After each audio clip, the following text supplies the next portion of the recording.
ஓம் சாந்தி 1/9/2024 அவ்யக்த பாப்தாதா திருப்புதல் தேதி 25/11/2001.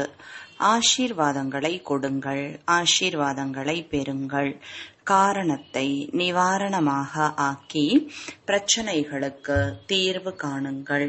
இன்று அன்புக்கடல் பாப்தாதா தம்முடைய அன்பு சொரூப குழந்தைகளின் அன்பினும் கயிற்றில் பிணைக்கப்பட்டு சந்திப்பை கொண்டாட வந்துள்ளார். குழந்தைகள் அழைத்தார்கள் மற்றும் பிரபு ஆஜராகிவிட்டார். அவ்யக்த சந்திப்பையோ கொண்டாடி கொண்டே இருக்கிறார்கள். பிறகும் கூட சாக்காரத்தில் அழைத்தார்கள் என்றால் பாப்தாதா குழந்தைகளின் பெரிய திருவிழாவில் வந்து சேர்ந்து விட்டார். பாப்தாதாவிற்கு குழந்தைகளின் அன்பு, அதை பார்த்து மகிழ்ச்சி ஏற்படுகிறது மற்றும் மனதிற்குள் நாலாபுறமும் உள்ள குழந்தைகளுக்காக பாடல் பாடுகிறார். ஆஹா, சிரேஷ்ட பாக்யவான் குழந்தைகளே, ஆஹா, இத்தனை பெரிய பாக்கியம் மற்றும் இவ்வளவு சாதாரண ரூபத்தில் சகஜமாக கிடைக்கிறது என்றால் இதை கனவில் கூட நினைத்து பார்த்தது இல்லை. ஆனால் இன்று சாக்கார ரூபத்தில் பாக்கியத்தை பார்த்து கொண்டிருக்கிறீர்கள். பாப்தாதா பார்த்து கொண்டு இருக்கிறார். தொலைவில் அமர்ந்திருந்தாலும் குழந்தைகள் சந்திப்பின் திருவிழாவை கொண்டாடி கொண்டு இருக்கிறார்கள். பாப்தாதா அவர்களை பார்த்து சந்திப்பை கொண்டாடி கொண்டு இருக்கிறார். மெஜாரிட்டி மாதர்களுக்கு பொன்னான வாய்ப்பு கிடைத்துள்ளது. பாப்தாதாவிற்கும் விசேஷமாக சக்தி சேனையை பார்த்து மகிழ்ச்சி ஏற்படுகிறது. 4 சுவர்களுக்குள் இருக்கும் மாதர்கள் தந்தை மூலமாக உலக நன்மை செய்யக்கூடியவராகி உலகத்தின் ராஜ்ய அதிகாரி ஆகிவிட்டார்களா? ஆகிக் கொண்டு இருக்கிறார்களா? என்ன சொல்வீர்கள்? ஆகிவிட்டீர்கள் அல்லவா? உலக ராஜ்யத்தின் வெண்ணெய் உருண்டை உங்கள் அனைவரின் கைகளில் உள்ளதல்லவா? பாப்தாதா பார்த்தார். மதுபன் வந்து சேர்ந்துள்ள மாதர்கள் அனைவருக்கும் ஒரு விஷயத்தின் மகிழ்ச்சி அதிகமாக உள்ளது. என்ன மகிழ்ச்சி அது? அதாவது பாப்தாதா மாதர்களாகிய நம்மை விசேஷமாக அழைத்துள்ளார். ஆக மாதர்கள் மீது விசேஷ அன்பு உள்ளதல்லவா? பெருமிதத்துடன் கூறுகிறார்கள், பாப்தாதா அழைத்துள்ளார், நம்மை அழைத்துள்ளார், நாம் ஏன் வரமாட்டோம்? பாப்தாதாவும் அனைவரின் ஆன்மீக உரையாடலை கேட்டுக்கொண்டே இருக்கிறார். இந்த மகிழ்ச்சியின் பெருமிதத்தை பார்த்து கொண்டே இருக்கிறார். பாண்டவர்களும் கூட குறைந்தவர்கள் கிடையாது. பாண்டவர்கள் இல்லாமல் உலகத்தின் காரியத்தினுடைய முடிவு வர முடியாது. ஆனால் இன்று விசேஷமாக மாதர்களை பாண்டவர்களும் கூட முன்னால் வைத்துள்ளார்கள். பாப்தாதா குழந்தைகள் அனைவருக்கும் மிகவும் சுலபமான முயற்சிக்கான விதியை சொல்லிக் கொண்டிருக்கிறார். மாதர்களுக்கு சுலபமானது வேண்டும் அல்லவா? எனவே பாப்தாதா மாதர்கள் குழந்தைகள் அனைவருக்கும் கூறுகிறார், அனைத்திலும் சுலபமான முயற்சிக்கான சாதனம் நடமாடும் பொழுதும், சுற்றி வரும் பொழுதும், சம்பந்தம் தொடர்பில் வரும் பொழுதும் ஒவ்வொரு ஆத்மாவிற்கும் மனதால் சுப பாவனையின் ஆசீர்வாதங்களை கொடுங்கள் மற்றும் மற்றவர்களிடமிருந்தும் ஆசீர்வாதங்களை பெறுங்கள். உங்களுக்கு யார் எதை கொடுத்தாலும், சாபமே கொடுத்தாலும், நீங்கள் அந்த சாபத்தையும் கூட உங்கள் சுப பாவனையின் சக்தியால் ஆசீர்வாதமாக மாற்றிவிடுங்கள். உங்கள் மூலமாக ஒவ்வொரு ஆத்மாவிற்கும் ஆசீர்வாதம் அனுபவமாகட்டும். அந்த சமயம் அனுபவம் செய்யுங்கள். யார் சாபம் கொடுத்து கொண்டிருக்கிறார்களோ அவர்கள் ஏதேனும் விகாரத்திற்கு வசமாக இருக்கிறார்கள். வசமாகிவிட்ட ஆத்மாவிற்காக அல்லது வேறு வசமான ஆத்மாவிற்காக ஒரு பொழுதும் சாபம் வெளிப்படாது. அவருக்காக எப்பொழுதும் சகயோகம் கொடுப்பதற்கான ஆசீர்வாதம் வெளிப்படும். ஒரு விஷயத்தை மட்டும் நினைவில் வையுங்கள், நாம் நிரந்தரமாக ஒரு காரியத்தை மட்டுமே செய்ய வேண்டும். சங்கல்பத்தின் மூலம், பேச்சின் மூலம், கர்மத்தின் மூலம், சம்பந்தம் தொடர்பின் மூலம் ஆசீர்வாதங்களை கொடுக்க வேண்டும் மற்றும் ஆசீர்வாதங்களை பெற வேண்டும். எந்த ஒரு ஆத்மாவிற்காகவும் எந்த ஒரு வீணான சங்கல்பம் வந்தாலும் இதை நினைவு வையுங்கள். எனது கடமை என்ன? எப்படி எங்காவது நெருப்பு பற்றி எரிந்து கொண்டிருக்கிறது மற்றும் நெருப்பை அணைப்பவர்கள் இருப்பார்கள் என்றால் அவர்கள் நெருப்பை பார்த்து நீரை ஊற்றுவதற்கான தங்களின் காரியத்தை மறக்க மாட்டார்கள். அவர்களுக்கு நினைவு இருக்கும், நாம் நீரை ஊற்றுபவர்கள், நெருப்பை அணைப்பவர்கள். அதுபோல யாராவது எந்த ஒரு விகாரத்தின் நெருப்பின் வசமாகி ஏதேனும் அத்தகைய காரியத்தை செய்கிறார்கள், அது உங்களுக்கு பிடிக்கவில்லை என்றால் நீங்கள் உங்கள் கடமையை நினைவில் வையுங்கள். எனது கடமை எந்த பாவனைக்கான சகயோகம் கொடுப்பதற்கானது. எனது கடமை எந்த ஒரு நெருப்பையும் அணைப்பதற்கான ஆசீர்வாதம் கொடுப்பதற்கானது. சுப பாவனையின் பாவனைக்கான உதவியை கொடுப்பது. இந்த ஒரு வார்த்தையை நினைவில் வையுங்கள். தாய்மார்கள் சகஜமாக ஒரு வார்த்தையை நினைவில் வைக்க வேண்டும். ஆசீர்வாதத்தை கொடுங்கள், ஆசீர்வாதத்தை பெறுங்கள். மாதர்கள் இதை செய்ய முடியுமா? தாய்மார்கள் அனைவரும் கை உயர்த்தி கொண்டிருக்கிறார்கள். செய்ய முடியுமா அல்லது செய்தே ஆக வேண்டுமா? பாண்டவர்கள் செய்ய முடியுமா? பாண்டவர்கள் சொல்கிறார்கள் செய்தே ஆக வேண்டும். பாடப்பட்டுள்ளது. பாண்டவர் என்றால் எப்பொழுதும் வெற்றியாளர் மற்றும் சக்திகள், எப்பொழுதும் உலக நன்மை செய்யக்கூடியவர் என்ற பெயரால் புகழ் பெற்றவர்கள். பாப் தாதாவிற்கு நாலாபுறங்களிலும் உள்ள குழந்தைகளிடம் இதுவரை ஓர் ஆசை இருந்துள்ளது. என்ன ஆசை என சொல்லட்டுமா? அறிந்து கொண்டு விட்டீர்கள். ஆசிரியர்கள் அறிந்து கொண்டீர்களா? குழந்தைகள் அனைவரும் தங்களது சக்திக்கு ஏற்றார்வாறு முயற்சி செய்து கொண்டிருக்கிறீர்கள். பாப் தாதா முயற்சியை பார்த்து புன்னகைக்கிறார். ஆனால் ஓர் ஆசை இது. புருஷார்த்தத்தில் இப்பொழுது தீவிர வேகம் வேண்டும். புருஷார்த்தம் உள்ளது, ஆனால் இப்போது அதில் தீவிர வேகம் வேண்டும். இதற்கான விதி, காரணம் என்ற சொல் முடிந்துவிட வேண்டும் மற்றும் எப்பொழுதும் நிவாரண சொரூபம் ஆகிவிட வேண்டும். காரணமோ சமயத்திற்கு ஏற்றாற்போல ஆகத்தான் செய்கிறது மற்றும் ஆகிக்கொண்டே இருக்கும்.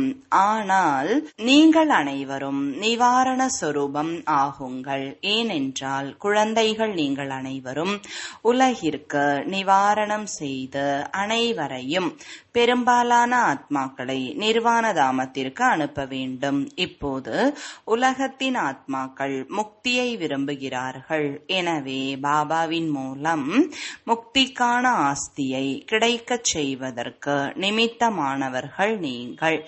ஆக நிமித்த ஆத்மாக்கள் முதலில் தன்னை வெவ்வேறு பிரச்சனைகளின் காரணத்திற்கு நிவாரணம் செய்து விடுவித்துக் கொள்வீர்கள் என்றால் அப்போது உலகிற்கு முக்தியின் ஆஸ்தி கிடைக்கும். ஆக விடுபட்டு விட்டீர்களா? எந்தவிதமான பிரச்சனையின் காரணமாகவும் முன்பு வந்தது இல்லை. இதுதான் காரணம், இதுதான் காரணம். காரணம் ஏதேனும் உருவாகிறது என்றால் அந்த காரணத்திற்கான நிவாரணத்தை ஒரு வினாடியில் யோசியுங்கள். இதை யோசியுங்கள். எப்போது உலகிற்கு நிவாரணம் செய்பவனாக நான் இருக்கிறேனோ அப்போது தன்னுடைய சிறு சிறு பிரச்சனைகளுக்கு தானே நிவாரணம் செய்ய முடியாதா? செய்ய முடியாதா? இப்போதோ ஆத்மாக்களின் வரிசை உங்கள் முன்னால் வரும். ஹே முக்தியின் வள்ளலே, முக்தி கொடுங்கள். ஏனென்றால் முக்தி வள்ளலின் நேரடி குழந்தைகள், அதிகாரி குழந்தைகள் நீங்கள். மாஸ்டர் முக்தி வள்ளல் அல்லவா? ஆனால் வரிசைக்கு முன்னால் மாஸ்டர் முக்தி புத்தி வள்ளல்களாகிய உங்கள் பக்கம் தடையாக ஒரு கதவு மூடப்பட்டுள்ளது. முயற்சியில் பலவீனமான புருஷார்த்தத்தின் ஒரு வார்த்தையின் கதவு உள்ளது. அது ஏன் என்பதாகும். கேள்விக்குறி. ஏன்? இந்த ஏன் என்ற வார்த்தை இப்போது வரிசையை முன்னால் கொண்டு வருவது இல்லை. ஆக பாப்தாதா இப்பொழுது உள்நாடு வெளிநாட்டின் அனைத்து குழந்தைகளுக்கும் இதை நினைவுபடுத்தி கொண்டிருக்கிறார். நீங்கள் பிரச்சனையின் கதவாகிய ஏன் என்பதை இப்போது முடித்து விடுங்கள். செய்ய முடியுமா? ஆசிரியர்கள் செய்ய முடியுமா? பாண்டவர்கள் செய்ய முடியுமா? அனைவரும் கை உயர்த்தி கொண்டிருக்கிறார்களா? அல்லது ஒரு சிலர் மட்டுமா? வெளிநாட்டினரோ? எப்பொழுதும் தயாராக இருக்கிறீர்கள் அல்லவா? ஆமாவா இல்லையா? ஆம் என்றால் நேராக கைகளை உயர்த்துங்கள். சிலர் இப்படி செய்து கொண்டிருக்கிறார்கள். இப்போது எந்த ஒரு சேவா கேந்திரத்திலும் பிரச்சனையின் பெயர் அடையாளம் இருக்கக்கூடாது. அது போல இருக்க முடியுமா? ஒவ்வொருவரும் புரிந்து கொள்ள வேண்டும். நான் செய்தாக வேண்டும். ஆசிரியர்கள் புரிந்து கொள்ள வேண்டும். நான் செய்தாக வேண்டும். இல்லத்தில் இருப்பவர்கள் புரிந்து கொள்ள வேண்டும். நான் செய்தாக வேண்டும். செய்ய முடியும் அல்லவா? பிரச்சனை என்ற வார்த்தையையே முடித்து விட வேண்டும். காரணம் முடிந்து நிவாரணம் வந்துவிட வேண்டும். இது நடைபெற முடியுமா? முதலில் ஸ்தாபனையின் சமயத்தில் வரக்கூடிய குழந்தைகள் அனைவரும் என்ன உறுதிமொழி கொடுத்தார்கள் மற்றும் செய்து காட்டினார்கள். நடக்க முடியாததையும் நடத்தி காட்டினார்கள் இல்லையா? ஆக இப்போது எத்தனை வருடங்கள் ஆனது ஸ்தாபனையாகி? எத்தனை வருடங்கள் ஆனது? தற்போது 88. ஆக இத்தனை வருடங்களில் நடக்க முடியாதது நடக்க கூடியதாக ஆக முடியாதா? நடக்க முடியுமா? முக்கிய ஆசிரியர்கள் கைகளை உயர்த்துங்கள். பஞ்சாப் கை உயர்த்தவில்லை. சந்தேகம் உள்ளதா என்ன? சிறிதளவு யோசிக்கிறார்கள். யோசிக்க வேண்டாம், செய்தே ஆக வேண்டும். மற்றவர்களை பற்றி யோசிக்காதீர்கள். ஒவ்வொருவரும் தன்னை பற்றி யோசியுங்கள். தன்னை பற்றி யோசிக்க முடியும் தானே? மற்றவர்களை விடுங்கள். தன்னை பற்றி யோசித்து தனக்காகவே தைரியம் வைக்க முடியும் அல்லவா? அல்லது முடியாதா? வெளிநாட்டினர் வைக்க முடியுமா? வாழ்த்துக்கள், நல்லது. இப்போது யார் புரிந்து கொள்கிறார்களோ அவர்கள் மனப்பூர்வமாக கை உயர்த்த வேண்டும். வெறுமனே காண்பிப்பதற்காக அல்ல. அனைவரும் கை உயர்த்துகிறார்கள் என்றால் நானும் கை உயர்த்துவேன். அப்படி இல்லை. காரணத்தை முடித்து நிவாரண சொரூபம் ஆகியே தீர வேண்டும் என்று மனப்பூர்வமாக திட சங்கல்பம் செய்வீர்கள் என்றால் எது நடந்தாலும் சரி, சகித்து கொள்ள வேண்டிய எது நடந்தாலும் சரி, சகித்து கொள்ள வேண்டியது இருக்கும். மாயையை எதிர்கொள்ள வேண்டியது இருக்கும். ஒருவர் மற்றவரின் சம்பந்தம் தொடர்பில் சகித்து கொள்ளவும் நேரிடும். நான் பிரச்சனையை உருவாக்க கூடாது. முடியுமா? திடமான உறுதி இருக்குமானால் அவர்களின் பின்னால் இருந்து தொடங்கி முன்னால் வரை கை உயர்த்துங்கள். பாப்தாதா அனைவரையும் கை உயர்த்தச் செய்தார் மற்றும் காட்சி முழுவதையும் டிவியில் பார்த்தார். நல்லது இல்லையா? பயிற்சி ஆகிவிட்டது. கையை அதனால்தான் உயர்த்துகின்றனர். ஒருவர் மற்றவரை பார்த்து கை உயர்த்துவதில் ஊக்கம் வருகிறதல்லவா? அதே போல எப்போதெல்லாம் ஏதேனும் பிரச்சனை வருகிறதோ முன்னால் பாப் தாதாவை பார்க்க வேண்டும். மனதார பாபா என்று சொல்ல வேண்டும். பாபா ஆஜராகி விடுவார். பிரச்சனை முடிந்து போய்விடும். பிரச்சனை முன்னால் இருந்து விலகிவிடும். பாப்தாதா முன்னால் ஆஜராகி விடுவார். மாஸ்டர் சர்வசக்திவான் என்ற தனது இந்த டைட்டிலை ஒவ்வொரு நேரமும் நினைவு செய்யுங்கள். இல்லை என்றால் பாப்தாதா இப்போது அன்பு நினைவில் மாஸ்டர் சர்வசக்திவான் என சொல்லாமல் சர்வசக்திவான் என சொல்லட்டுமா? சக்திவான் குழந்தைகளுக்கு அன்பு நினைவுகள். இது நன்றாக இருக்கிறதா? இருக்கிறதா? மாஸ்டர் சர்வசக்திவான். மாஸ்டர் சர்வசக்திவான் என்னதான் செய்ய இயலாது? தனது டைட்டில் மற்றும் காரியத்தை மட்டும் நினைவு வையுங்கள். மாஸ்டர் சர்வசக்திவான் மற்றும் காரியம் விஸ்வ கல்யாண்காரி.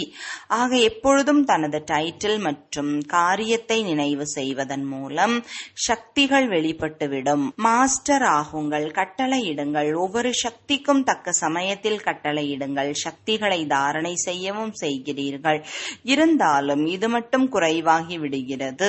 நேரத்தில் பயன்படுத்த வருவது இல்லை. சமயம் முடிந்த பிறகு நினைவு வருகிறது. இதுபோல செய்திருந்தால் நன்றாக இருந்திருக்குமே என்று இப்போது பயிற்சி செய்யுங்கள். என்னென்ன சக்திகள் நிறைந்து உள்ளனவோ அவற்றை சரியான நேரத்தில் பயன்படுத்துங்கள். சமயம் முடிந்த பிறகு நினைவிற்கு வருகிறது. இதுபோல செய்திருந்தால் நன்றாக இருந்திருக்குமே என்று இப்போது பயிற்சி செய்யுங்கள். என்னென்ன சக்திகள் நிறைந்துள்ளனவோ அவற்றை சரியான சமயத்தில் பயன்படுத்துங்கள். எப்படி இந்த கர்ம இந்திரியங்களை கட்டளைப்படி நடத்துகிறீர்களோ, கைகளை கால்களை நடத்துகிறீர்கள் அல்லவா? அதுபோல ஒவ்வொரு சக்தியையும் கட்டளைப்படி நடத்துங்கள். காரியத்தில் ஈடுபடுத்துங்கள். நிறைத்து வைத்துக் கொள்கிறீர்கள். காரியத்தில் குறைவாக ஈடுபடுத்துகிறீர்கள். சமயத்தில் காரியத்தில் ஈடுபடுத்துவதன் மூலம் தனது காரியத்தை அந்த சக்தி அவசியம் செய்யும். மேலும் மகிழ்ச்சியாக இருங்கள். சில நேரம் குழந்தைகள் சிலரின் முகம் மிகவும் யோசனை சிந்தனையில் அதிகமாக தீவிரமாக காணப்படுகிறது. மகிழ்ச்சியாக இருங்கள். நடனமாடுங்கள். உங்கள் பிராமண வாழ்க்கையே மகிழ்ச்சியில் நடனமாடுவதற்கும் தனது பாக்கியம் மற்றும் பகவானின் பாடலை பாடுவதற்குமானது. ஆடவும் பாடவும் தெரிந்தவர்கள் ஈடுபாட்டுடன் ஆடுவார்கள், பாடுவார்கள். இருந்தாலும் எனக்கு அவ்வளவாக நடனமாட வருவது இல்லை, பாட வருவது இல்லை என்று சொல்வார்கள். கம்பீரத்தன்மை என்பது நல்லதுதான். இருந்தாலும் அளவிற்கு அதிகமாக ஆழ்ந்த சிந்தனையில் மூழ்கி போய் விடாமல் அதில் வேறு சிந்தனைகளும் கலந்து விடக்கூடும்.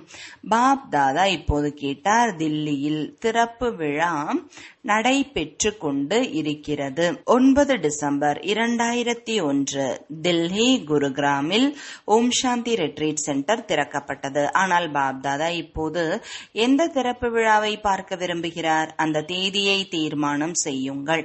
இந்த சின்ன பெரிய திறப்பு விழாக்கள் நடந்துவிடும். ஆனால் பாப்தாதா விரும்பும் திறப்பு விழா அனைத்து உலகின் மேடை மீது பாபாவிற்கு சமமாக சாக்ஷாத் ஃபரிஷ்தாக்கள் முன்னால் வந்துவிட வேண்டும். திரை விலகிவிட வேண்டும். அத்தகைய திறப்பு விழா உங்கள் அனைவருக்கும் கூட பிடித்திருக்கிறது அல்லவா? ஆன்மீக உரையாடலிலும் அனைவரும் சொல்லிக்கொண்டே இருக்கின்றனர், பாபாவும் கேட்டுக்கொண்டே இருக்கிறார். இப்போது இந்த ஆசைதான் உள்ளது. தந்தையை வெளிப்படுத்த வேண்டும் மற்றும் பாபாவின் ஆசை முதலில் குழந்தைகள்தான் வெளிப்பட வேண்டும். ஆக பாப்தாதா அந்த திறப்பு விழாவை பார்க்க விரும்புகிறார். ஊக்கம் நன்றாக உள்ளது. ஆன்மீக உரையாடல் செய்யும் போது அனைவரின் ஊக்கமும் மிக நன்றாக உள்ளது. ஆனால் கர்மயோகி ஆகும்போது கொஞ்சம் வித்தியாசமாகி விடுகிறது. ஆக மாதர்கள் என்ன செய்வார்கள்? மாதர்களின் கூட்டம் பெரியது. மேலும் மாதர்களை பார்த்து பாப்தாதாவிற்கு அளவற்ற மகிழ்ச்சி ஏற்படுகிறது. யாரும் மாதர்களை இவ்வளவு முன்னால் கொண்டு வந்ததில்லை. ஆனால் பாப்தாதா மாதர்கள் முன்னேறி செல்வதை பார்த்து மகிழ்ச்சி அடைகிறார். மாதர்களுக்கு விசேஷமாக இந்த சங்கல்பம் உள்ளது. எதை யாரும் செய்து காட்டவில்லையோ அதை மாதர்கள் நாங்கள் பாபாவோடு கூடவே செய்து காட்டுவோம். செய்து காட்டுவீர்களா? இப்போது ஒரு கையால் தட்டுங்கள். தாய்மார்கள் அனைத்தையும் செய்ய முடியும். தாய்மார்களிடம் ஊக்கம் உற்சாகம் நன்றாக உள்ளது. எதையுமே புரியாமல் இருந்தாலும் சரி, இதை புரிந்து கொண்டு விட்டீர்கள். என்னுடைய பாபா என்று அனைவருமே சொல்கிறீர்கள் அல்லவா? மனதால் இந்த பாடலை பாடிக்கொண்டே இருங்கள். என்னுடைய பாபா, என்னுடைய பாபா, என்னுடைய பாபா நல்லது. இப்பொழுது ஒரு வினாடி பாப் தாதா தருகிறார். அனைவரும் விழிப்புணர்வோடு அமருங்கள். பாப் தாதாவிடம் அனைவருக்கும் அன்பு 100% உள்ளதல்லவா? அன்பு சதவிகிதத்தில் இல்லை, 100% உள்ளதா? அப்படியானால் 100% அன்பிற்கான பிரதிபலன் தருவதற்கு தயாராக இருக்கிறீர்களா? 100% அன்பு உள்ளது இல்லையா? யாருக்கு கொஞ்சம் குறைவாக உள்ளதோ அவர்கள் கைகளை உயர்த்துங்கள், பின்னால் சேமிப்பாகிவிடும். குறைவாக உள்ளது என்றால் கை உயர்த்துங்கள். 100% அன்பு இல்லை என்றால் அவர்கள் கை உயர்த்துங்கள். அன்பின் விஷயத்தை கூறுகிறோம். நல்லது, அன்பு இல்லை என்றால் பரவாயில்லை, அது ஆகிவிடும். எங்கே விழிப்புணர்வோடு அமர்ந்திருக்கிறீர்கள், எங்கே செல்வீர்கள்? அன்பு செய்ய வேண்டியதாக இருக்கும். நல்லது, இப்போது அனைவரும் விழிப்புணர்வோடு அமர்ந்திருக்கிறீர்கள் அல்லவா? இப்போது அனைவரும் அன்பின் பிரதிபலனாக ஒரு வினாடி பாபாவிற்கு முன்னால் உள்நோக்கு தன்மையுடையவராகி தனக்குத்தானே மனதார சங்கல்பம் செய்ய முடியும். அதாவது இப்போது நான் தனக்காகவோ மற்றவர்களுக்காகவோ பிரச்சனையாக ஆக மாட்டேன். இந்த திட சங்கல்பத்தை அன்பிற்கு பிரதிபலனாக செய்ய முடியுமா? எது நடந்தாலும் சரி, ஏதேனும் நடந்தே விட்டாலும் சரி, ஒரு வினாடியில் தன்னை மாற்றிக்கொள்வேன் என்று யார் புரிந்து கொள்கிறார்களோ அவர்கள் திட சங்கல்பம் செய்யுங்கள். திட சங்கல்பம் செய்ய முடிந்தவர்கள் பாப்தாதா உதவி செய்வார். ஆனால் உதவி பெறுவதற்கான விதி திட சங்கல்பத்தின் நினைவு. பாப்தாதாவிற்கு முன்னிலையில் சங்கல்பம் எடுத்திருக்கிறீர்கள். இந்த நினைவின் விதி உங்களுக்கு சகயோகத்தை கொடுக்கும். ஆக செய்ய முடியுமா? தலையை அசையுங்கள், பாருங்கள். சங்கல்பத்தினால் என்னதான் நடக்காது? நடக்க முடியாது. சங்கல்பத்தினால் என்னதான் நடக்க முடியாது? பயப்படாதீர்கள், பாப்தாதாவின் அதிகப்படியான உதவி கிடைக்கும். நல்லது. அது போன்று தீவிர முயற்சி செய்யும் உன்னதமான ஆத்மாக்களுக்கு எப்பொழுதும் பாபாவின் அன்பிற்கான பிரதிபலனை அளிக்கக்கூடிய தைரியம் நிறைந்த ஆத்மாக்களுக்கு எப்பொழுதும் தங்களின் சிறப்புகள் மூலம் மற்றவர்களையும் சிறப்பான ஆத்மாக்களாக ஆக்கக்கூடிய ஆத்மாக்களாகிய குழந்தைகளுக்கு சதா பிரச்சனைகளுக்கான தீர்வு சுரூபமாகி விசேஷமாக முன்னேறி பறக்கக்கூடிய குழந்தைகளுக்கு பாப்தாதாவின் அன்பு நினைவுகள் மற்றும் வணக்கங்கள். விடைபெறும் சமயத்தில் இன்று விசேஷமாக யார் மதுபனின் மேல் பாதுகாப்பு பணியில் மும்முரமாக இருக்கிறார்களோ அவர்கள் பாப்தாதாவிற்கு முன்னால் வந்து கொண்டிருக்கிறார்கள். யஜ்யத்தை பாதுகாப்பவர்களின் மிகப்பெரிய கடமையாகும் என்பதால் பாதுகாத்து கொண்டிருக்கிறார்கள். ஆக குறிப்பாக பாப்தாதா யாரெல்லாம் மேலே ஏதேனும் சேவைக்காக அமர்ந்து இருக்கிறார்களோ, ஞான சரோவரிலோ, பாண்டவ பவனிலோ அல்லது சாந்திவனத்தில் யாரெல்லாம் பாதுகாப்பு சேவையில் ஈடுபட்டிருக்கிறார்களோ அவர்களுக்கு பாப்தாதா விசேஷமாக அன்பு நினைவுகளை கொடுத்து கொண்டிருக்கிறார். அனைவரும் நன்கு முயற்சி செய்து கொண்டு இருக்கிறீர்கள். நல்லது. இந்த தேகம் மற்றும் இந்த தேசம் மற்றும் அனைத்து தேசங்களை சார்ந்தவர்கள் அனைவரும் யாரெல்லாம் அன்பு நினைவுகளை அனுப்பியிருக்கிறார்களோ அவர்கள் புரிந்து கொள்ளட்டும், நமக்கு விசேஷ ரூபத்தில் பாப்தாதா நினைவு கொடுத்திருக்கிறார். நல்லது. வரதானம் பழைய சம்ஸ்காரம் மற்றும் உலகத்தின் உறவுகளின் கவர்ச்சிகளில் இருந்து விடுபட்டு இருக்கக்கூடிய டபுள் லைட் ஃபரிஷ்தா ஆகுக. விளக்கம்: ஃபரிஷ்தா என்றால் பழைய உலகத்தின் கவர்ச்சிகளில் இருந்து விடுபட்டவர். சம்பந்த ரூபத்திலும் கவர்ச்சி இருக்கக்கூடாது. தனது தேகம் அல்லது எந்த ஒரு தேகதாரி மனிதர் அல்லது எந்த ஒரு பொருளின் பக்கமாகவும் கவர்ச்சி இருக்கக்கூடாது. அதே போல பழைய சம்ஸ்காரங்களின் கவர்ச்சியில் இருந்து விடுபட்ட நிலை, சங்கல்பம், உள்ளுணர்வு மற்றும் வார்த்தையின் ரூபத்தில் எந்த ஒரு சம்ஸ்காரத்தின் கவர்ச்சியும் இருக்கக்கூடாது. எப்போது அந்த மாதிரி அனைத்து கவர்ச்சிகளில் இருந்தும் அல்லது வீணான சமயம், வீணான சுவாசம், வீணான சூழ்நிலையில் இருந்தும் விடுபட்டு இருப்பீர்களோ அப்போது டபுள் லைட் ஃபரிஷ்தா என சொல்லப்படுவீர்கள். ஸ்லோகன்: அமைதியின் சக்தி மூலம் ஆத்மாக்கள் அனைவருக்கும் பாலனை செய்பவர்கள்தான் ஆன்மீக சமூக சேவையாளர் ஆவார்கள். ஓம் சாந்தி.